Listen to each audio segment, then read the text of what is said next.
ഇത് സുഗുവേട്ടന്റെ കട. ഇവിടം ഇന്ന് ആളൊഴിഞ്ഞ പൂരപ്പറമ്പ് പോലാണ്. സുഗുവേട്ടന്റെ ചായ ഏറെ പ്രസിദ്ധമാണ്. മുമ്പ് ഒരു ചായ കുടിക്കണമെങ്കിൽ മണിക്കൂറുകൾ കാവലി നിൽക്കണമായിരുന്നു. കുറുവാദ്വീപ് സന്ദർശിക്കുന്നവർ സുഗുവേട്ടന്റെ ചായ കുടിക്കാതെ പോകാറില്ലായിരുന്നു.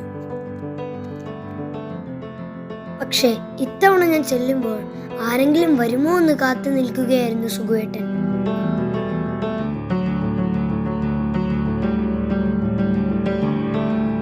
ഇത് സുഗുവേട്ടന്റെ മാത്രം കഥയല്ല, ടൂറിസത്തെ ആശ്രയിച്ച് കഴിയുന്ന ആയിരങ്ങളുടെ കഥയാണിത്.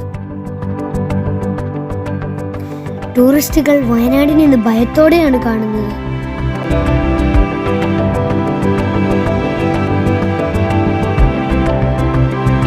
നിസ്സാര കാരണങ്ങളാൽ കുറുവാദ്വീപും തോൽപ്പെട്ടിയും ഇന്ന് അടയ്ക്കപ്പെട്ടിരിക്കുന്നു.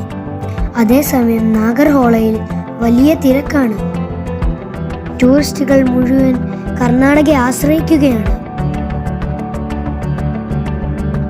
നമ്മുടെ സുന്ദര വയനാട് ടൂറിസം പൂമുടത്തിൽ നിന്നും അകലുകയാണ്. സർക്കാർ ഇടപെട്ടേ മതിയാകും.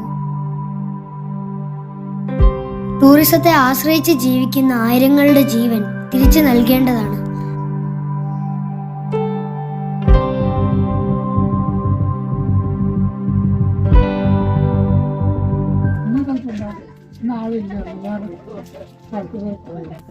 മറ്റേ നമുക്കെന്ന് വെച്ചാൽ 3 മണി കഴിഞ്ഞ് ചായ കിട്ടാൻ ലേശം ബുദ്ധിമുട്ടില്ല.